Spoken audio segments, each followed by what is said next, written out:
We're taking a peek into geek culture and sharing our top 10 fandom favorites. Let Your Geek Side Show presents Geek Culture Countdown. Hey guys, this is Kitty. And this is Susan. And we're coming to you live from the Sideshow Studios in Southern California. Welcome back to the Geek Culture Countdown. Today we're taking a moment to celebrate the top 10 moms in comics. I apologize, that was pretty rough. It's no secret that moms come in all sorts, and they're not always related to you by blood. Just in time for Mother's Day, we're singling out these hardworking women who prove they can have it all, from raising a family to fighting crime, to fleeing war and fending off zombies. They protect their children and serve as a guiding influence, whether good or bad, for their families. Listen along to find out which superheroes, soldiers, and survivors made our list of lovable ladies with maternal instinct. Let's get started. Happy Mother's Day.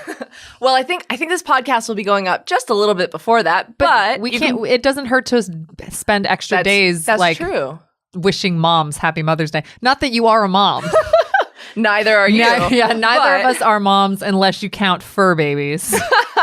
But someone could be playing this on Mother's Day, which is exactly what it's intended for. Yeah, Happy Mother's Day to all the moms out there, real and fiction. Real and fictional. And mother figures. Mother figures. Yeah, as we stated in the intro, it's not always related by blood, but that mother and child bond can be present in many ways. And we actually had to rack through quite a few ladies on our list because we looked at a lot of characters who do have children, but like some of them you wouldn't even call a mother because they weren't there for the children, or comic books, and then are just the way they are. Or the comic books forgot that character had a child for years. Yeah, shout out to gonna tangent here. Shout out to Jason Aaron for giving us closure on the fact that Jane Foster was a mother, but her child died in a car accident, off page after 20 years of not mentioning she had a child. Yeah. So there's examples like that because comic books are crazy. Yeah. So sometimes you forget that there are children involved, and sometimes they're just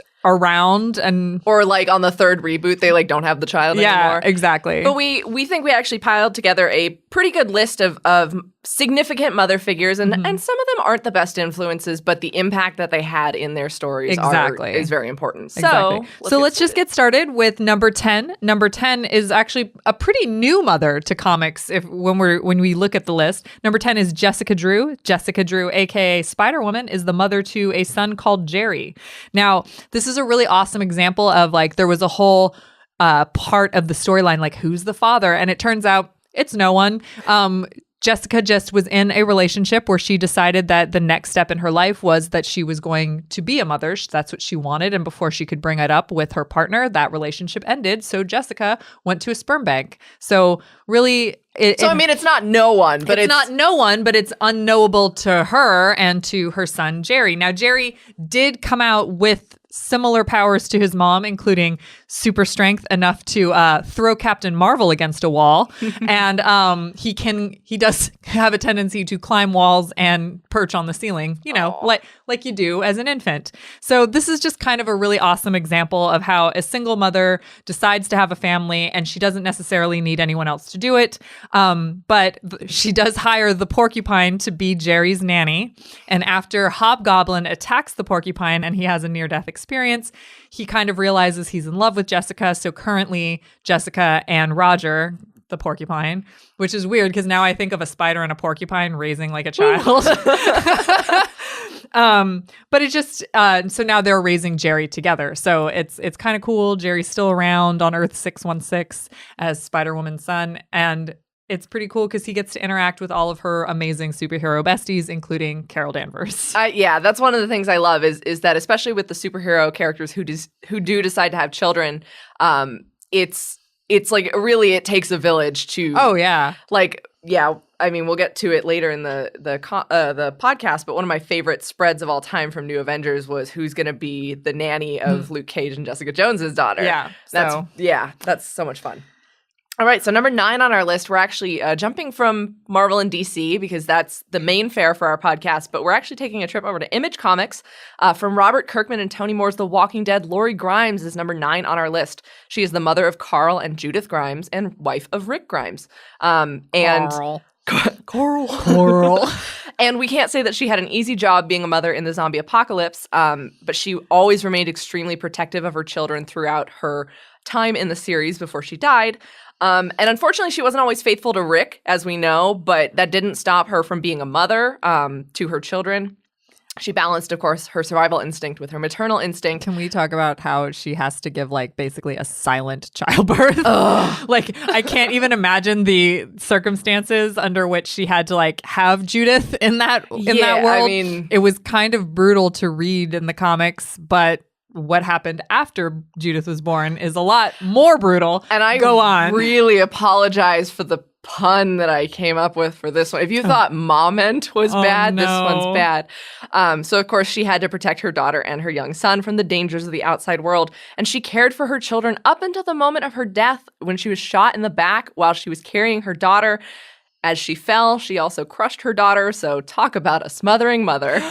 Oh, no. I know, it's so bad, and it is so tragic. And that series, that series is so heartbreaking. But even to see that, like, a woman could make it work for a little while in the zombie apocalypse. I mean, unfortunately, for a lot of those characters, death always does catch up with them. But Lori Grimes is number 9 on our list.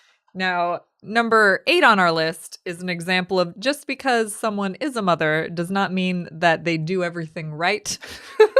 What? Mystique made our list at number 8. She is the biological mother to Kurt Wagner, aka Nightcrawler, but she abandoned him to live with the gypsies after being driven from her husband, who is of German nobility. To be fair, though, she did murder him after she conceived Kurt out of wedlock, and he found out, demanded a paternity test. She was like, nope, rather kill you. Buried him, and then she was driven out of town, and she left Kurt with the gypsies, who he was eventually named Kurt Wagner, and, you know, to this day is now Nightcrawler. He's also the biological son of Azrael, because that was who she had one of her many affairs with. Now, that seems like it's the end of Mystique's story, but oh no, Mystique is also the adopted mother of a young girl from Mississippi known as Rogue. Mystique trains Rogue and eventually has her join the Brotherhood of Evil Mutants with her at her side. In order to free some captive members of the Brotherhood from the Avengers, Mystique encourages Rogue to use her powers to the best of her ability and absorb all of Miss Marvel's powers, well, same person, but so Rogue does a little too successfully, and it actually causes her to go crazy because she absorbed the memories, and then Mastermind separates the memories, which causes Rogue to defect to the X-Men and leaves Mystique to absolutely disown her daughter. So again, she raised a daughter, not that successful. She was encouraging of Rogue to be her truest self, and if you want to spin it that way. You can spin it that way, but also the other thing is that once Rogue decides that only the best telepath in the world could properly help what she's going through, Mystique does do the thing where she, like, steps away and, like, lets it happen. So I guess she even showed up at Rogue's wedding recently. She did show up at Rogue's wedding, but, you know, you don't always get everything right as a mother. Murdering, child abandonment. Yeah, you know. But Mystique did make the list of notable mothers because she has mothered and been a prominent figure in the lives of 2 very reputable and prominent mutants in the X-Men world. So number 8 is Mystique. All right, number 7, we're taking a trip over to the DC universe, and we're actually going to the island of Themyscira because Hippolyta is number 7 on our list. Sorry, I can count. I was like 8, 9, 10. Yep. We're going backwards. So not only is Hippolyta the queen of the Amazons, but she is also the mother of Wonder Woman. There are, as a caveat here, there are multiple origins as to how Wonder Woman came into the world, but there is a version in which Hippolyta is the flesh and blood mother of Diana, Princess of the Amazons. And she's strong and graceful, and she serves as the leader for the Amazon women. So she kind of, in a way, is the maternal figure for a lot of them as well. But she is the straight-up mother of Wonder Woman. She taught her strength, and she also performed the motherly duty of being overprotective of her daughter. In some versions, also depending on the origin, whether Diana was made of clay or born of the gods, whatever. Sometimes she lies to her daughter about her true heritage, keeping that a secret. So that's a little bit overprotective. And when it came time for the Amazons to send a champion to the man's world, she told Wonder Woman, no, you can't go. Of course, traditional mother move. Like, I don't want you to leave. You have to stay here with me. But because in the contest, all the competitors wore masks, Wonder Woman was able to hide her entry into the contest, and no one could deny she was the most victorious, powerful of the Amazons. So Hippolyta did eventually support her choice to go out into the world and be a hero and become Wonder Woman for the world over. And in 2017's Wonder Woman film, Hippolyta was played by Connie Nielsen. And she was just also a total badass. But that one, it's weird with characters where it's like, depending on the origin, she is the mother or she's not the mother. She's like we a need, mother figure either way. Yes. So, of course. And even extending that to the entirety of the Amazons. I mean, she is just a fantastic leading figure. But I can imagine sometimes where they're like, we need a paternity test with like Zeus and like, you are not the father. So no, I was thinking the same thing when I was reading Mystique's like, you are not the father. So murder. So murder. But that's Mystique. Right. No murder here, but definitely lying and withholding information to protect her daughter, which is a hard choice for a mother to make. I have to give her that. So Hippolyta is number 7 on our list. Excuse me. Number 6 on our list is staying in the DC universe. Number 6 is Black Canary. Now, depending on which Black Canary you're talking about, there's actually 2 mothers who have that title. The first one being Dinah Drake, who is the mother of Dinah Laurel Lance, who is the second Black Canary, who took up her mother's mantle. So Dinah Laurel Lance is of course married to Oliver Queen, and they have a son, Connor Hawke, who then takes up the mantle of Green Arrow once his father dies, but he's like inherently raised by his mother because his father's not in the picture most of the time when they're paired up. So you have kind of generations of characters that are raising each other to be superheroes and more, and take up mantles that are kind of passed down from generation to generation if you look at their families in that particular way. So really Black Canaries, no matter which incarnate teaches their children to be strong, to fight. The fight training has come from both Dinahs. Like Dinah Laurel Lance trained, oh my gosh, this is too many to remember, trained Connor Hawke to fight and to shoot and to do all the things that one would do as a superhero, while Dinah Drake was the one who taught Dinah Laurel Lance to do her signature canary cry. Ooh. There you go. Hope you guys followed that. I know, it's really confusing. Stop naming kids after, like, directly after yourself. Anyway, so number 6 is Black Canary. So now we're gonna, because we've already had a variety of mothers. We've had single mothers, we've had married mothers, we've had maybe figurative mothers. Yeah, adoptive mothers. Maybe you came from the gods, maybe you didn't kind of mother. Yeah. But, this is comics, and there's a different kind of mother that Marvel Comics has introduced, and it's the clone mother. So we each took a set of clones, because these are, and, it's the X-Men. A lot of these are X-Men. Yeah. But we're each going to quickly cover some honorable mention clone mothers that we wanted to. You go first since I just talked. So I'll talk about, and I know I've talked about them before in a previous podcast because I just love them. So Emma Frost and the Stepford Cuckoos. So the Stepford Cuckoos were cloned from a comatose Emma Frost, and they were artificially incubated and raised as her teenage daughters. But Emma Frost didn't actually raise them because they stepped out into the world as teenagers who went to Xavier's. And they quickly became Emma's favorites because they were extremely gifted telepaths. They had all the exact same powers as their mother, and she quickly took them under her wing. She served as a mentor figure as they were learning their powers, and she actually didn't know they were her daughters for a little while. The girls all, because they started as the 5-in-1, and I didn't list all their names because I can't even say their names when I have them in front of me, but it's Mindy, Sophie, Esme, Celeste, and Phoebe. Oh, I did it. But they started as the 5-in-1. They were also called Emma's Girls or Emma Light. But after the death of Sophie, the girls abandoned Emma, and she didn't even know that those were her daughters at the time. But after then, the death of Esme, she formed a more secretive relationship, realizing these were her daughters. There were actually thousands of clones made from Emma when she was comatose, but these 5 down to 3 were the only ones who actually awakened. So she does have a weird, like, teacher, but also you're my daughters, but also you're my exact genetic copies relationship with these girls. And they've used their powers to help each other and also to hinder each other because they're so immensely powerful. And oh my God, like, I love Emma Frost, but can you imagine 5 more of her? Like, that's a lot. So Emma Frost and the Stepford Cuckoos are half of our clone club. Yeah, and the other half, which is actually pretty funny because in a recent storyline, they have taken over the mind of one of my clones. And so my half of the clone club, again, I love them so much and I talk about them in so many podcasts, but they are Laura and Gabby Kinney. Sometimes we have mother figures that are not mothers, but they are just as important. So Laura Kinney, again, had clones made from her DNA, and there were 9?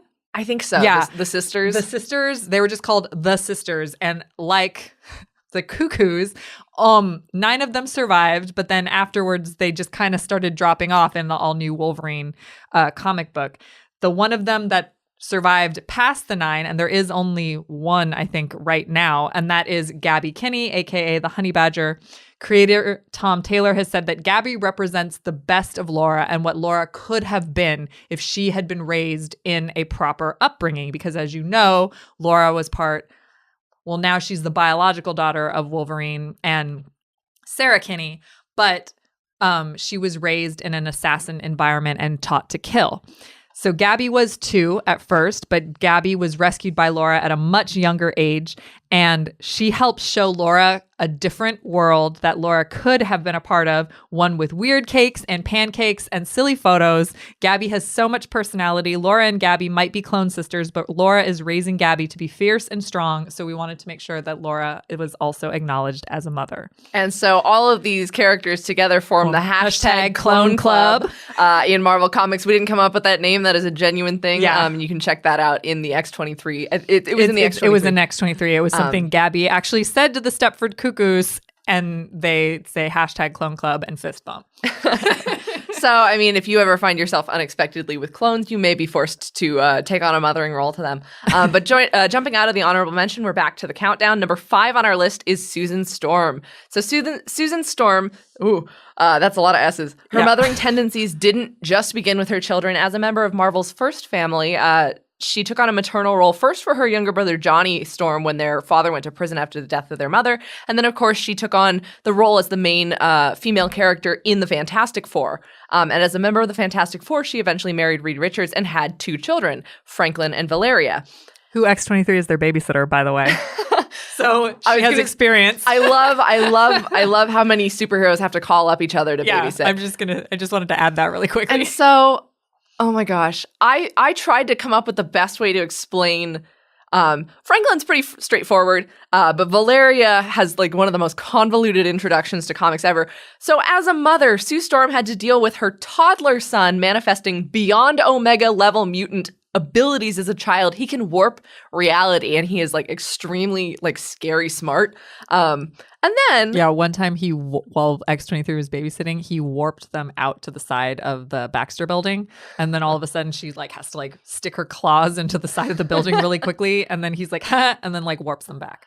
Because first of all, I dropped a lot of terms there. Beyond Omega level, we did a telepaths countdown, and a lot of those telepaths were like Omega level, but like that's considered like the highest type of mutant you can be. So this kid has beyond created Omega his level. Own, like the new standard. Yeah, and most people's X genes don't really like kick in till like teenage years. Mm-hmm. So this was a toddler. So Sue Storm had to deal with a toddler running around with like a genius level intellect, like almost, I want to say more so than their father, but like I'm sure he would be. I mean, I'm sure Reed would have a problem with it, but I think he'd be the only one. But I can't really describe Valeria's introduction to the comics any more simply than she was conceived in the negative zone. When she came to term, the fact that she had been conceived in the negative zone like sent off bursts of radiation, so it was going to kill Sue Storm. So there was some time travel involved.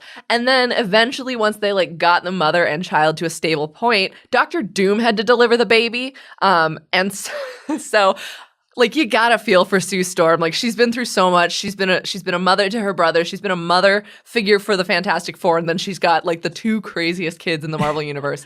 And through it all, she's a loving, doting mother figure with her insanely genius children. And she still manages to keep the team pretty much mostly together. The team and the family mostly together. I have a side note here. I said because I say mostly together, have we mentioned how much we love Secret Wars? And they disappeared for a little while because Franklin and Valeria had to rewrite the Marvel Universe as they do. Mm-hmm. Well, Human Torch and The Thing were off. And what was the Chip Zdarsky series called? It was the Fantastic... It wasn't the Fantastic 2. It was something about the fact that it was 2 and not 4. Marvel 2 and 1. Yeah.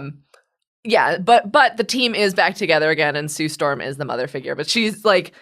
Ooh, like she deserves some awards and some recognition. I know her power is being invisible, but like she needs her time in the spotlight because wow.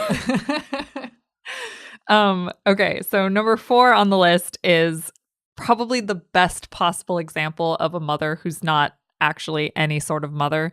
Number 4 on this list is May Parker. May Parker is the aunt of Peter Parker and the wife of Uncle Ben. And while Uncle Ben may have coined the phrase, with great power comes great responsibility, it is May Parker herself who taught Peter to live by it. She is kind. She is caring. She is also fierce and strong and pretty sassy when when it comes down to it. She was extremely sassy in the Spider-Man video game. Like, I loved her. She's also really sassy in the Spider-Verse movie. Like, Lily Tomlin voicing May Parker might have been my favorite thing ever. Oh, great. It's Liv. Yeah. Like, what? Yeah, I love that. And then she's like, oh, you think you're the only ones who thought to come here? Oh my gosh. Make that happen far more often. But again, like I said, May Parker, again, kind, caring, and extremely strong and fierce. That woman has gone through everything, including taking up the spider mantle herself sometimes. So if you think about it, May Parker was the one who raised Peter. Not if you think about it, it's true. Like even if you don't think about it, the reality is May Parker raised Peter, and she is the one who gave Peter all of his kind, caring, and loyal traits. All right. So number 3 on our list is Jessica Jones, one of my personal favorites. And do you like her? Oh, I love her. Somebody should go back and count how many times I like sneak her into podcasts that aren't even relevant to Jessica Jones. So can we do hashtag Where's Namor? How many times? Anyway, go ahead. I was going to say that would have been during the Sue Storm one. Hashtag Where's Namor? So number 3, Jessica Jones. Marvel's alcoholic private eye isn't exactly the first person some people would consider when they're like, yes, the paragon of motherhood.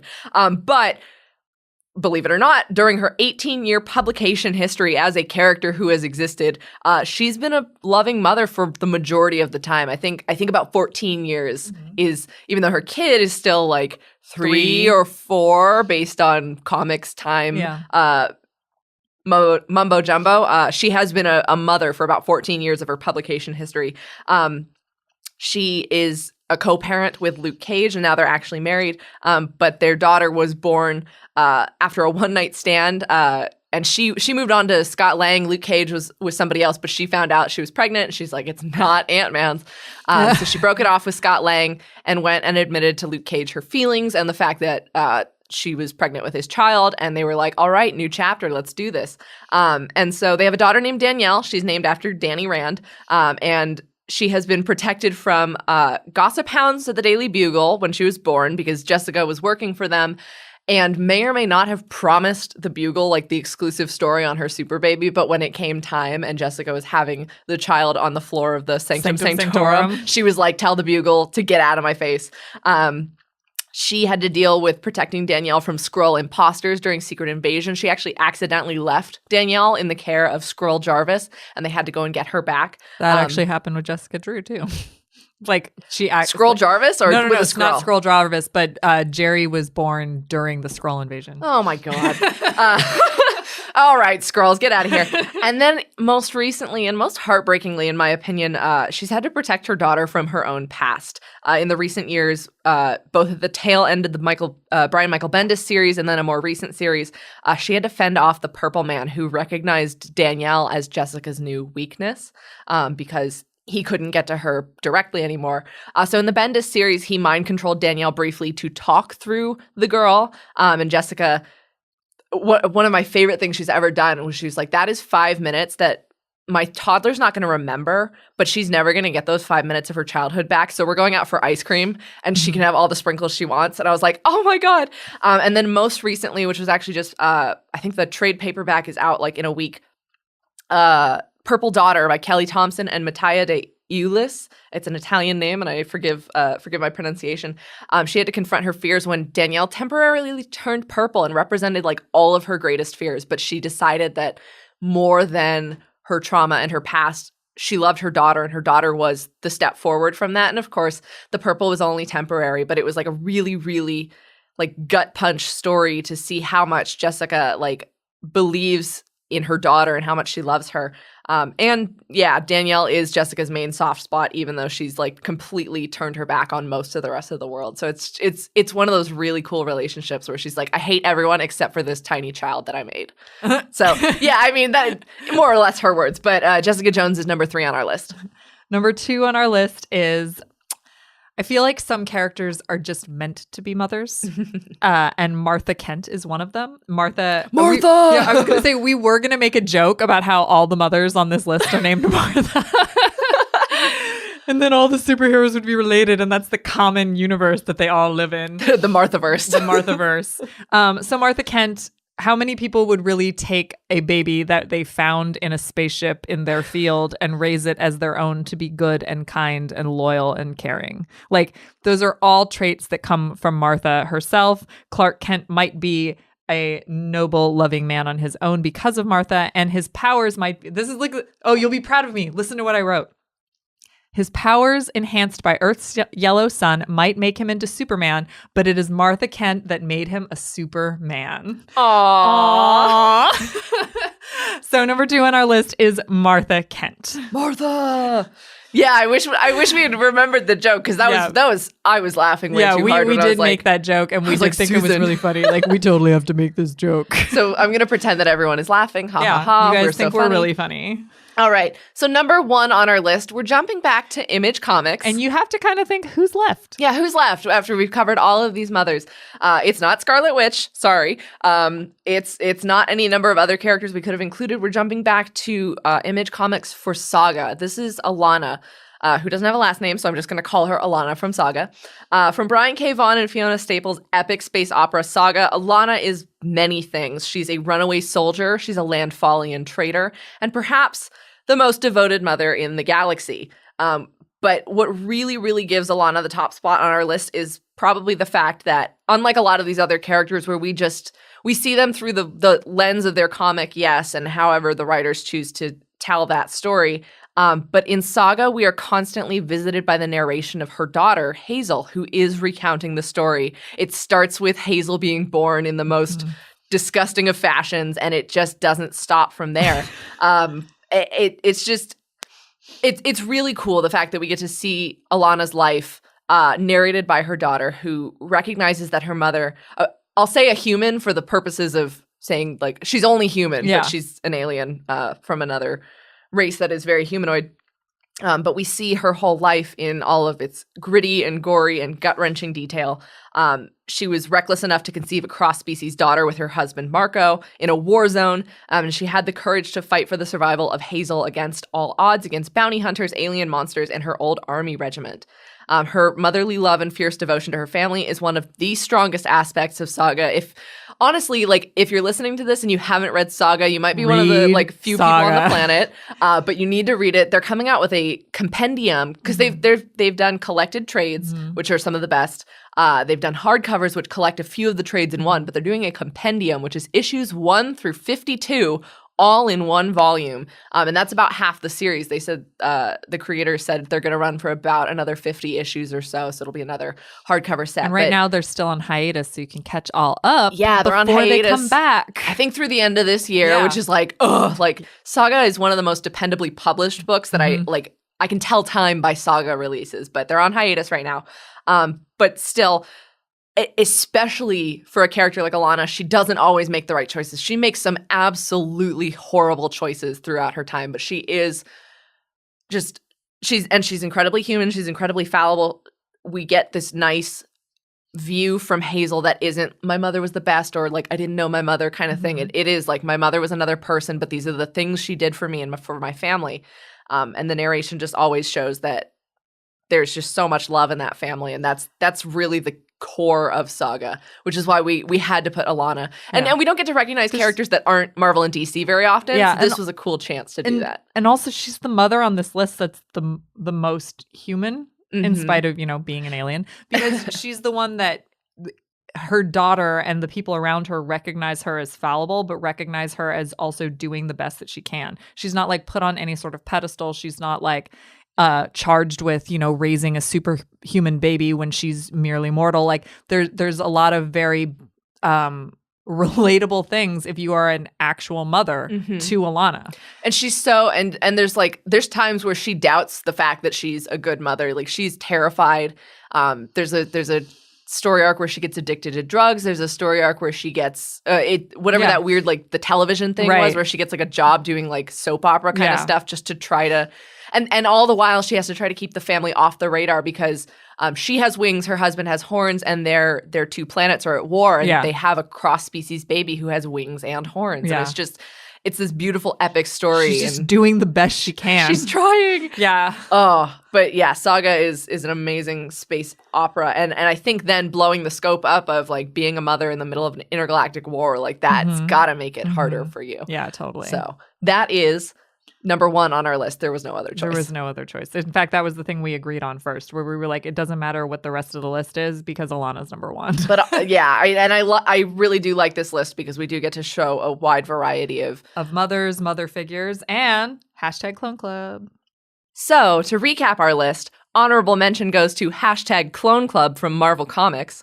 Number 10 is Jessica Drew. Number 9 is Lori Grimes. Number 8 is Mystique. Number 7 is Hippolyta. Number 6 is Black Canary. Number 5 is Sue Storm. Number 4 is May Parker. Number 3 is Jessica Jones. Number 2 is Martha Kent. And number 1 is Alana from Saga. So was our countdown just like Mom used to make? Or did we make a list that only a mother could love? If we missed someone that you think should be on the list, be sure to check out our blog and send us your opinions at podcasts@geeksideshow.com. And that was our top 10 moms in comics. Do you enjoy the Geek Culture Countdown? We are proud to bring you pop culture content completely ad-free, but that doesn't mean we don't need your support to help keep us going. Please take a moment to leave us a 5-star review on iTunes, Spotify, or your favorite podcasting platform and help spread the word about our podcast. We welcome fan feedback. Email us at podcasts@sideshow.com with your thoughts and suggestions for how we can make our shows even better. Plus, tune in for our other pop culture podcasts. See your favorite comic and film characters evolve across 2 generations in the bi-weekly Then and Now podcast. Hear exclusive interviews with celebrities and pop culture industry leaders as they let their Geek Side show in Look Who Showed Up. Then get all the latest pop culture news with our daily briefing, a 2-minute breakdown of all the biggest geek headlines perfect for your Alexa or Google News briefings. We wouldn't exist without your continued support. Thank you for listening, and don't forget to let your Geek Side show.